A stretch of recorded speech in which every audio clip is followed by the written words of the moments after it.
Olá, bem-vindos ao videocast do Breast Saving Group, o videocast para quem faz oncoplastia. Hoje, eu, Gláucia, estou aqui junto com Maria Najime e vamos discutir um artigo de um grupo brasileiro, né, que tem como o Dr. Regis como autor principal, e esse artigo ele fala sobre um assunto que nós já usamos muito e também já falamos muito anteriormente nos nossos videocasts anteriores. Eu acho que todo mundo que faz oncoplastia realmente deveria dominar, que são os retalhos locais, né, Maria? Sim, Glaucio, Dr. Regis é realmente um pesquisador que ele traz muitos benefícios e várias modernidades para o nosso cenário de oncoplastia brasileiro. E assim, esse artigo ele mostra para a gente que até pouco tempo atrás, ter um tumor nos quadrantes centrais era sinônimo de mastectomia. Inclusive, eu lembro até no começo da residência que a gente tinha lá que indicações de mastectomia, tumores em quadrantes centrais. Então, muitas vezes, essas manobras cirúrgicas de deslocamento glandular acaba possibilitando evitar a mastectomia nesse cenário. Ele traz o retalho chamado de LICAP, é assim mesmo, né, que a gente vai falar sobre Recap. LICAP. Isso. É o retalho que ele tem um sistema de irrigação proveniente das perfurantes intercostais, no caso do artigo da perfurante intercostal lateral. Vai nutrir, né, para proporcionar essa cobertura segura, adequada desses defeitos. A gente tem também outras modalidades, como a ICAP, que é da intercostal anterior, e o MCAP, que é proveniente da perfurante intercostal medial. Mas nesse a E gente esses, está falando especificamente do LICAP. sim, e esses retalhos toracolaterais, tóraco-epigástrico, né, com a vascularização adequada, podem, inclusive, corrigir grandes defeitos, né, através da sua rotação.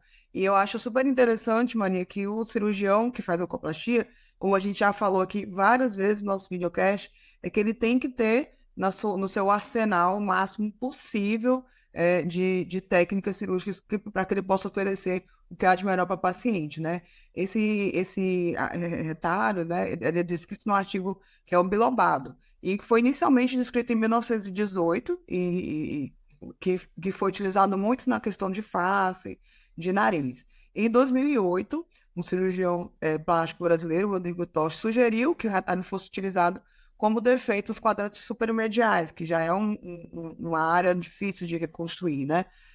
Onde o quadrante superolateral ia avançando, né? Ia avançar o tórax lateral, ia cobrir todo o defeito do QSE para o QSM, e existem outras técnicas também que a gente utiliza, né? Então, ele sugeriu que esse bilobado, que ele já tinha uma experiência em face, pudesse ser utilizado em mama, principalmente para cobertura do quadrante superomedial, mas que também a gente também tem outras técnicas de retalhos locais, por exemplo, do triângulo de Borough, que eu adoro, na verdade, o triângulo de Borough para os quadrantes superomediais, principalmente aquelas lesões gigantescas que, como você falou, todo esse arsenal de retalhos locais ele favorece que a gente consiga preservar a mama da paciente, mesmo numa situação desfavorável em relação à proporção do tumor e à localização dos quadrantes piores, né? Quadrante supermedial, região central, próximo à areola, né? Isso é importante a gente saber. E tem tanto o triângulo de Borough pode ser utilizado no quadrante supermedial, como o tórax colateral, ou o fechamento em VW, e que pode estar ajudando a gente. Então, o bilomado é mais uma arma que pode estar sendo utilizada e que foi proposta pelo Tostes, né, em 2008. Ele é a transposição que usa a vascularização desses perfurantes e ou também da torácica lateral para grandes volumes, né? Então, lembrar que a paciente tem sempre aquela gordurinha embaixo do braço e ela acaba sendo, assim, interessante para a gente estar utilizando isso, que às vezes é até uma queixa dela, a gente acaba conseguindo usar essa área para avançar e cobrir esses defeitos. E a gente acaba conseguindo evitar a mastectomia. Lembrar também que esses retalhos são importantes para pacientes que não desejam simetrização, não desejam mamoplastia, quem não tem pitose, mamas muito pequenas, a gente às vezes consegue lançar a mão. Então, não é uma solução só para várias questões. O interessante da oncoplastia e ter esse arsenal, é exatamente pensar fora da caixa para achar essas possibilidades. Então, vamos ao artigo. Ele avaliou essa técnica, né, o LICAP, em 37 casos durante 10 anos. E o que eu achei interessante é que foi o único cirurgião que realizou. Eu não tenho certeza, mas deve ter sido o Dr. Regis. E Provavelmente. o que diminui muito, né, que ele faz muito bem, e diminui muito o risco de viés nesse caso. Porque quando a gente tem vários cirurgiões, a gente tem técnicas diferentes, cada um opera de uma maneira. E quando é performado por um só cirurgião, a gente consegue ter uma homogeneidade nesses resultados, pelo menos é o que a gente consegue ver até o final, mas não vou dar spoiler, não. Vai lá, Glaucio. É, isso que a gente sempre fala também aqui no videocast, que todos os artigos que falam de ocoplastia mamária são muito difíceis de ter pareado tudo direitinho, né? Porque técnicas diferentes, têm indicações diferentes, você comparar uma técnica com a outra, é sempre arriscado você ter vieses, né? E aqui no artigo, não, a gente tem somente um cirurgião e isso realmente diminui bastante. E o que que eles fizeram? Eles pegaram pacientes que de janeiro de 2013 a dezembro de 2022, que foram identificados retrospectivamente, né? Que utilizaram essa técnica, e nisso eles conseguiram 37 casos, dessas pacientes, 37 pacientes, 43,2% vieram das cirurgias no hospital universitário, lá em Goiânia, 40,5% no Hospital do Câncer, Araújo Jorge, também lá em Goiânia, e 16,2% na clínica privada. Então, a maioria das pacientes eram pacientes SUS, né? Os critérios para indicação foram tumores grandes, com comprometimento cutâneo, ou perto da pele e quadrantes centrais, né? E também aqueles adjacentes ao complexo areopapilar, né? E aquela paciente, preferencialmente, que não tivesse pitose ou pouca pitose e que não desejava a correção, né, dessa pitose, se eventualmente ela tivesse. Então, são pacientes que tinham tumores que tinham uma necessidade de ressecção de pele, seja por comprometimento ou porque não se sentia seguro em manter aquela pele, né? E que tivesse muito pouca pitose no máximo, de preferência sem pitose. E o objetivo, né, era a ressecção oncologicamente segura, é claro, com margem da lesão, e evitar grandes defeitos da mama após cirurgia. O objetivo era fazer essa reconstrução apenas com retalhos locais e evitar cirurgias maiores. O que não está descrito efetivamente no artigo, mas o que a gente vê é que são pacientes assim, que não tinham desejo de fazer realmente a cirurgia bilateral, de simetrização. Lembrar que isso é uma coisa muito interessante para a gente pensar naquela paciente que tem, às vezes, um pouco mais de comorbidade, que a gente tem que tentar fazer essa cirurgia acontecer num tempo menor possível, né? Pelo risco anestésico, entre outras coisas. Não está isso explícito no artigo, mas eu imagino que um percentual interessante dessas pacientes sejam nesse cenário. Essas pacientes, elas seguiram os protocolos de tratamento de câncer de uma forma geral. Os exames de imagem, a maioria mamografia e ultrassom, a ressonância não foi utilizada de rotina, como não é, né? Eu fiquei um tempo lá na Araújo Jorge, eles não usam a ressonância de rotina, mas para casos pacientes jovens, tumores lobulares, sim, ela foi utilizada.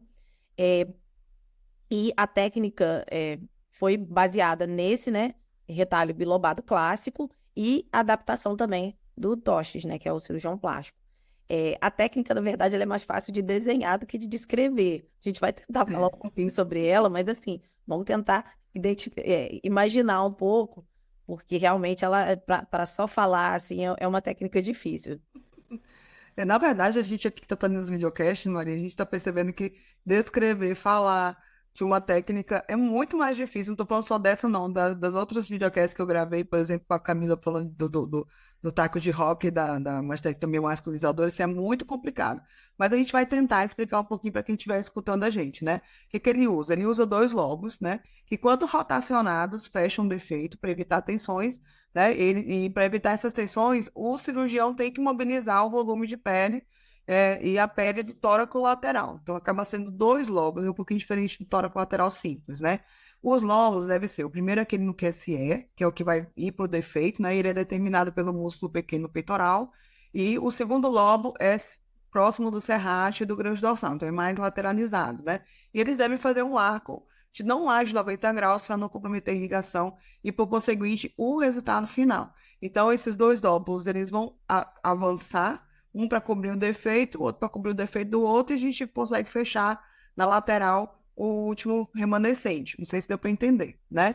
Mas é isso. E o mais importante que ele deixou escrito no artigo é que o ramo intercostal, né, da parte do sulco inframamário, ela tem que estar preservada para que evite, que é daí que vai vir a vascularização desse retalho, né?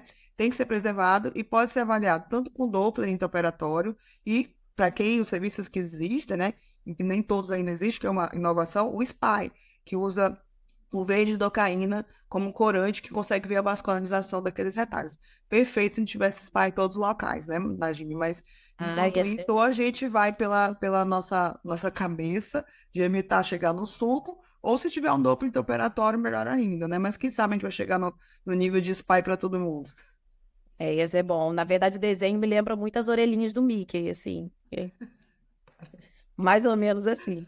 E só pra gente fazer uma analogia, a cicatriz final, ela fica parecendo aquele emoji fazendo um joinha, por causa dessa questão do avanço da pele, né? E acaba fazendo uma coisa mais compridinha, parece o joinha do emoji. Achei interessante que ele coloca isso até por ser uma forma de Artigo. visualizar.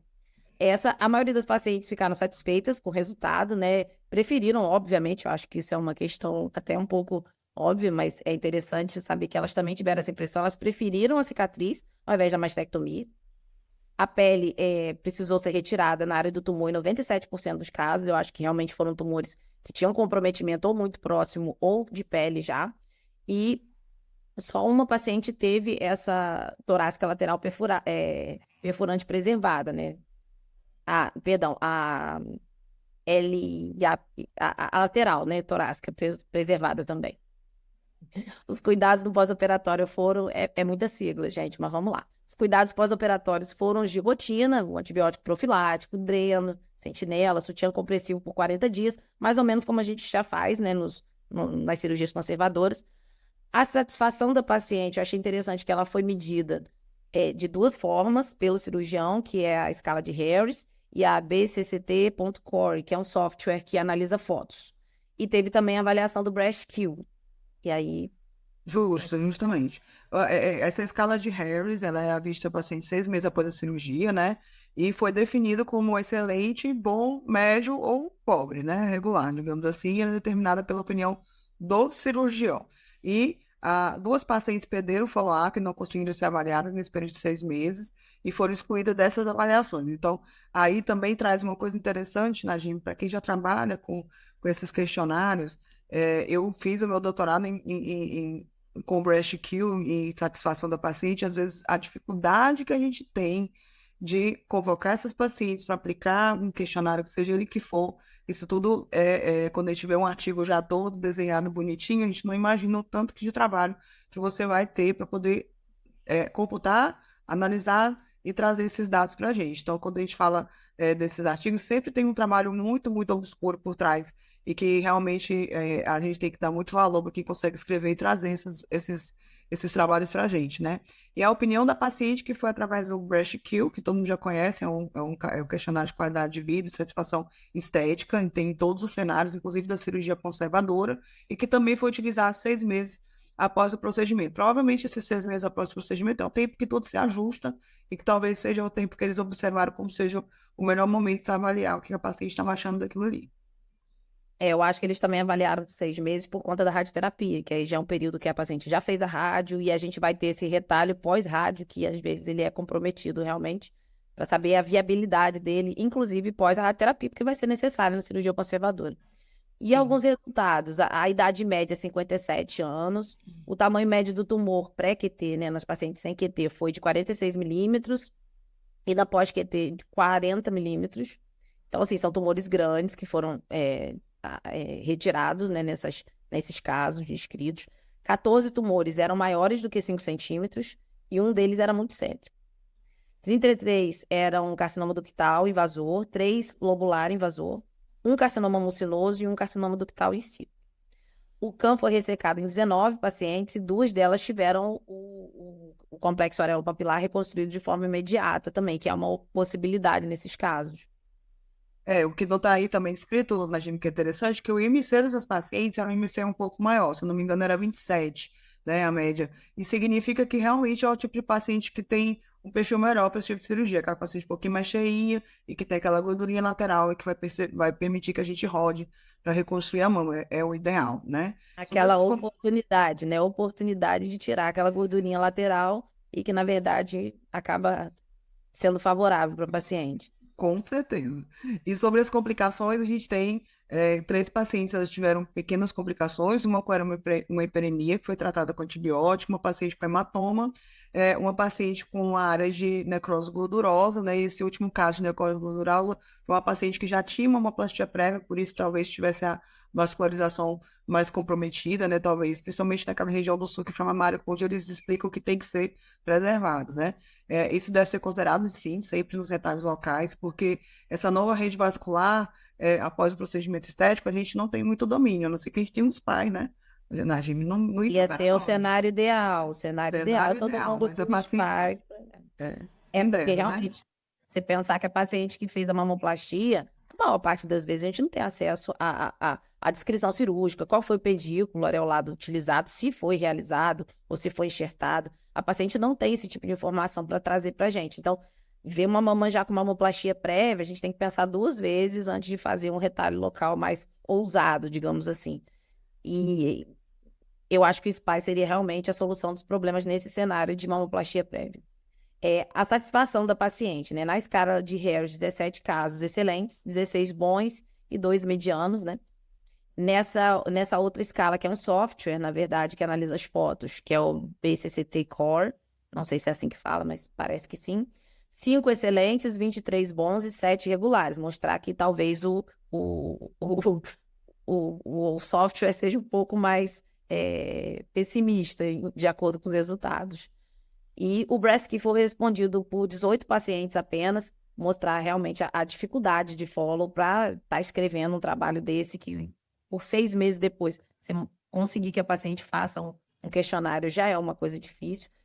E na discussão ele traz que esse tipo de retalho não foi considerado oncoplastia extrema porque a maioria dos tumores não eram maiores do que 5 centímetros. E de acordo com a descrição, né, do termo de oncoplastia extrema, de Silverstein, a gente tem que ter tumores maiores do que 5 centímetros.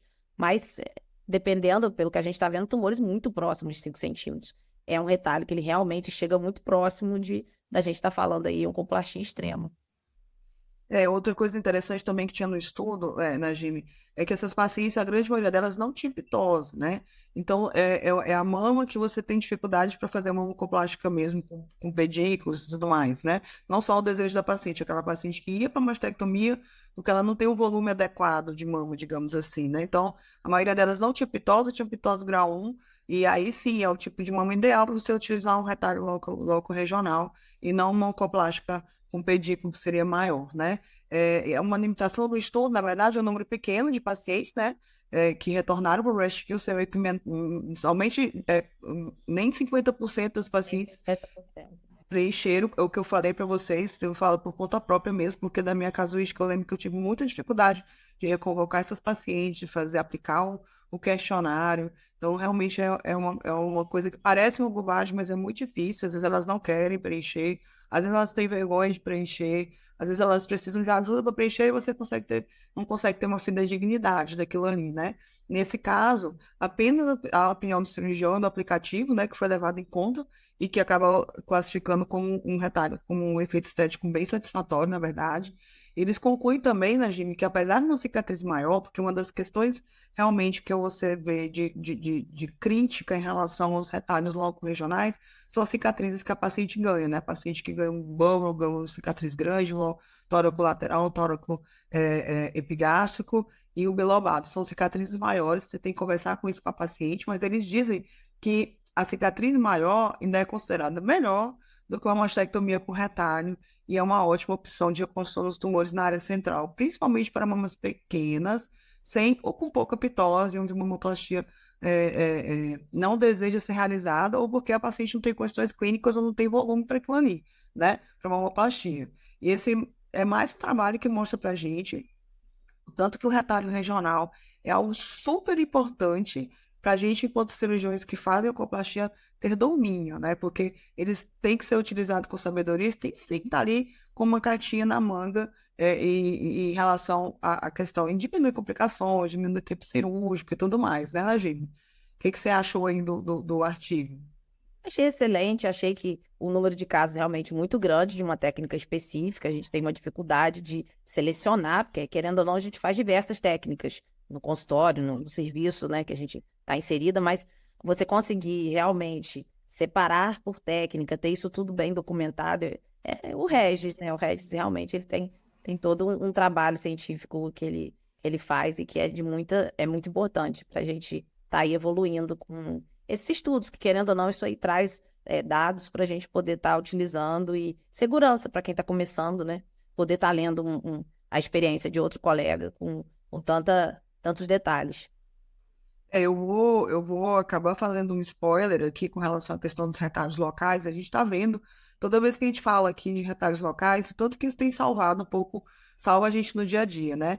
E nem sempre o colega quer aprender técnicas de ocoplastia, com petículos e tudo mais, mas é bom sempre todo mastologista, mesmo aquele que não faça ocoplástica, entender como lidar com esses retalhos locais, porque de repente ele se lida com uma paciente que, quando ele olhou no dia que marcou a cirurgia, está de um jeito, e de repente, quando ele olha na hora do intraoperatório, está de outro jeito, você vai ter que tirar a pele, vai ter que mudar a proposta cirúrgica e ter esses retalhos em mente é super importante.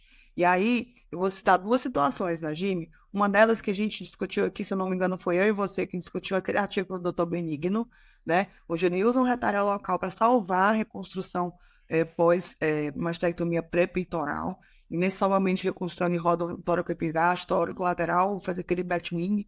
E foi incrível como depois que a gente discutiu aquele artigo, que eu li o artigo com você, estudamos, eu tive uma paciente que fez uma extrusão de prótese bilateral pós-mastectomia pré-peitoral, que seria uma tragédia, né, numa paciente SUS, onde eu não tenho expansão, onde eu não tenho outra prótese, né, e eu consegui usar os mesmos critérios, mais ou menos o que ele fez, e eu usei a mesma prótese como ele fazia no estudo, só lavei, botei antibiótico, benzi, rodei o retalho e a paciente realmente foi salva, com sua reconstrução foi totalmente salva. Eu já estou com essa paciente há mais de 2 meses operada e que aquilo ali eu nunca ia se passar na minha cabeça se eu não tivesse lido aquele artigo, sinceramente. Nunca que eu ia pensar em fazer uma situação dessa. Então, assim, fica a dica para vocês continuarem seguindo a gente aqui no nosso videocast, para a gente poder tentar trazer, o nosso objetivo é tentar trazer o máximo de opções e tudo que há de novo em relação a oncoplastia, para que a gente possa ajudar as outras pessoas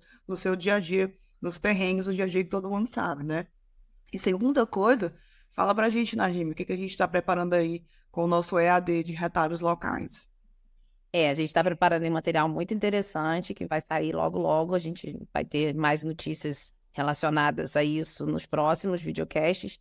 Mas retalho local realmente aquela carta na manga, é o que a gente consegue resolver, construir o avião voando e consertar e repensar, às vezes, o que a gente tinha planejado inicialmente, porque a gente não vive só no mundo ideal, né, Glaucia, do que pode ser feito. A gente não tem como é, escolher a paciente ideal. Os estudos são muito bonitos, mas quando você vai olhar lá, por exemplo, não, o critério de seleção foi paciente abaixo de 40, abaixo de 50 anos, sem comorbidades. Quem tinha duas comorbidades, a gente não vai fazer assim.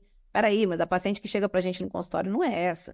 A paciente que chega para a gente no consultório é uma paciente sobrepeso, uma paciente diabética, hipertensa, que toma 2, 3 tipos de antipertensivo, e você não poder oferecer para ela, né, alguma coisa porque ela não entra, não preenche os critérios dos estudos que a gente tem disponíveis é muito ruim.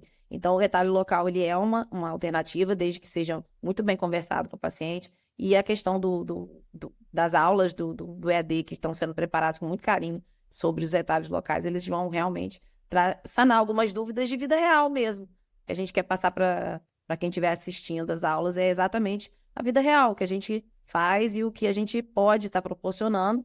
Claro, a gente não tem todos os dados, nem estudos específicos sobre a maioria deles, mas é muito interessante a gente ter como passar para vocês um pouquinho da experiência também de cada um.